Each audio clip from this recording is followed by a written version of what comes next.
எல்லாருக்கும் வணக்கம். இன்னைக்கு நாம ஒரு சுவாரஸ்யமான விஷயத்தை பத்தி பார்க்க போறோம். அதாவது நம்மளோட நற்பெயர் அல்லது நம்மளோட சாட்சி. சிம்பிளா சொல்லணும்னா நாம ஒவ்வொருத்தரும் நம்ம வாழ்க்கையில உருவாக்குற அந்த எதிரொலியை பத்தி தான் தெரிஞ்சுக்க போறோம். இந்த கேள்விய நான் உங்ககிட்டே நேரடியா கேக்குறேன். ஒரு நிமிஷம் யோசிச்சு பாருங்களேன். நீங்க இல்லாத ஒரு இடத்துல உங்கள பத்தி மத்தவங்க என்ன பேசிக்கிறாங்க?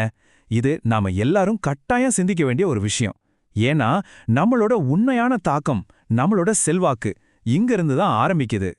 நம்மளோட இந்த முழு விவாதத்துக்கும் தொடக்கப்புள்ளியே இந்த ஒரு சின்ன வரிதாங்க. நம்மளோட நற்பெயர், நம்மளோட ரெப்யூட்டேஷன் அப்படிங்கிறது மத்தவங்க நம்மள பத்தி என்ன கேள்விப்படுறாங்க அப்படிங்கறத வச்சு தான் உருவாகுதுன்னு இது ரொம்ப அழகா சொல்லுது. அப்போ அப்படி என்னதான் கேட்கப்படுது? சரி வாங்க, இதுக்குள்ள கொஞ்சம் ஆழமா போலாம். அப்போஸ்தலர் பவுல் அவரோட வாழ்க்கையில நேர்ல பார்த்ததே இல்லாத ஒரு திருச்சபைக்கு ஒரு கடிதம் எழுதுறாரு. யோசிச்சு பாருங்க, பார்க்காத ஒருத்தருக்கு எது அடிப்படையில கடிதம் எழுத முடியும்? அவர் அவங்கள பத்தி கேள்விப்பட்ட நல்ல செய்திகளை மட்டுமே வச்சுதான் எழுதுறாரு. அப்போ பவுல் அப்படி என்னதான் 3 விஷயங்களை அவங்கள பத்தி கேள்விப்பட்டாரு? முதல்ல, கிறிஸ்து இயேசு மேல அவங்களுக்கு இருந்த விசுவாசம். ரெண்டாவது, எல்லா பரிசுத்தவான்கள் மேலேயும் அவங்க காட்டின அன்பு. மூணாவது, மத்தவங்களுக்கு செஞ்ச சேவை. பாத்தீங்களா, இந்த 3 தான் ஒருத்தரோட நேர்மறையான நற்பெயருக்கு, ஒரு நல்ல சாட்சிக்கு அடித்தளமா இருந்திருக்கு.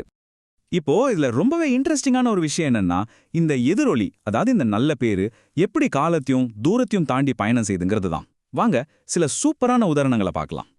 இதுக்கு ஒரு பெஸ்ட் எக்ஸாம்பிள் யாருன்னா சாலமோன் ராஜா தான். அவரோட ஞானத்தை பத்தின புகழ் இருக்கே, அது அவரோட ராஜ்யத்தோட எல்லையெல்லாம் தாண்டி ரொம்ப தூரத்துக்கு பரவச்சு. இந்த ஃபேமஸான கதையை கொஞ்சம் ஞாபகப்படுத்தி பார்ப்போமா? 2 பெண்கள் ஒரே குழந்தைக்காக சண்டை போட்டுட்டு அவர்கிட்ட வராங்க. அப்போ சாலமோன் செஞ்ச ஒரே ஒரு விஷயம் அவரோட முழு ஆட்சியுமே வரையறுக்கிற அளவுக்கு ஒரு பெரிய கதையா மாறுச்சு. அந்த குழந்தைய 2ஆ விட்டுங்க அப்படின்னு அவர் சொன்ன அந்த ஒரு கட்டளை பொய் சொல்ற தாயை யாருன்னு வெளிப்படுத்தி உண்மையான தாயோட கருணைய இந்த உலகத்துக்கே வெளிச்சம் போட்டு காட்டுச்சு. இங்க முக்கியமான பாயிண்ட் என்னன்னா, இந்த ஒரே ஒரு கதை அதுவா பரவ ஆரம்பிச்ச ஒரு எதிரொலி மாதிரி ஆகிடுச்சு. இது அவரோட செல்வாக்க உலக அளவுல பயங்கரமா உயர்த்துச்சு. இது இன்னும் கொஞ்சம் ஆழமான விஷயம். பவுலே ரொம்ப மதிக்கக்கூடிய தீமோத்தேயரோட நல்ல பேர் இருக்கே, அது ஆக்சுவலா அவரோட பாட்டி அம்மா மூலமா வந்த விசுவாசத்தோட ஒரு எதிரொலிதான்னு இங்க பார்க்க முடியுது. அதாவது இது ஒரு தலைமுறையோட நிக்கல, அடுத்த தலைமுறைக்கும் தொடர்ந்து வந்திருக்கு. ஆனா இங்கதான் ஒரு சிக்கலான விஷயம் வருது. நம்மள பத்தி வர்ற எல்லா எதிரொலியும், எல்லா பேச்சும் 100க்கு 100 உண்மையா இருக்காது. சொல்லப்போனா யாருக்கு ரொம்ப நல்ல பேர் இருக்கோ அவங்கள பத்தி தான் ரொம்ப நெகட்டிவான பொய்யான செய்திகளும் பரவ வாய்ப்பு இருக்கு. ரொம்ப நேர்மையா நீதியா இருக்கிறவங்க கூட அவதூறுகளை சந்திக்க வேண்டியிருக்குங்கிறது தான் நிஜம். மத்தவங்க நம்மள பத்தி என்ன பேசணும்னு நினைக்கிறாங்களோ அதை நம்மளால கண்ட்ரோல் பண்ணவே முடியாது. யோசிச்சு பாருங்க, இயேசு அவ்வளோ அற்புதம் செஞ்ச பிறகும் சரி, பவுல் அவ்வளோ போதனைகள் செஞ்ச பிறகும் சரி, அவங்க 2 பேருமே பொய்யான வதந்திகளை சந்திக்க வேண்டியிருந்தது. அப்போ அந்த எதிரொலியை நம்மளால முழுசா கண்ட்ரோல் பண்ண முடியாதுன்னா அப்புறம் எதுக்கு அது இவ்ளோ முக்கியம்?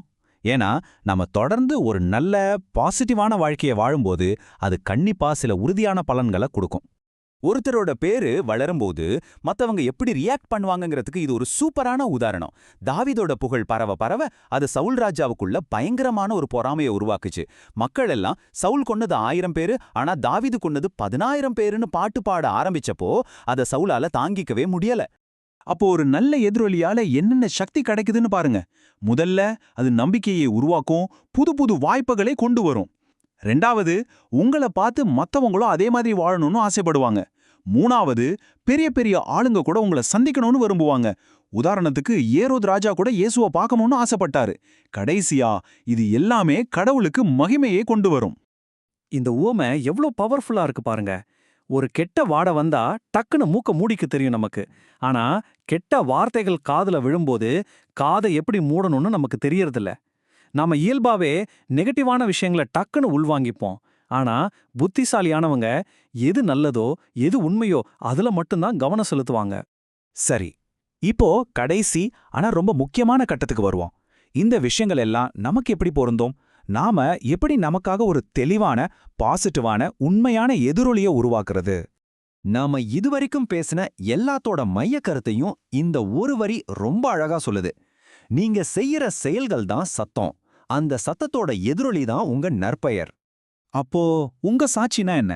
அது உங்கள பத்தி நீங்களே பேசிக்கிறது இல்ல. அது நீங்க தொடர்ந்து செய்யற செயல்கள் மத்தவங்களுக்கு சொல்ற ஒரு கதை. சிம்பிளா சொல்லணும்னா, ஒரு விளக்க கொளுத்தி யாரும் மறைச்சு வச்சுக்க மாட்டாங்க. அது எல்லாருக்கும் வெளிச்சம் கொடுக்கணும்னு உயரமான இடத்துல தான் வைப்பாங்க. உங்க வாழ்க்கையும் அப்படிதான் இருக்கணும். அப்படி ஒரு வாழ்க்கை வாழணும்னா என்ன செய்யணும்? இதோ சில வழிகள். உண்மையான விசுவாசத்தோட வாழுங்க. அன்பையும் சேவையும் தொடர்ந்து செய்யுங்க.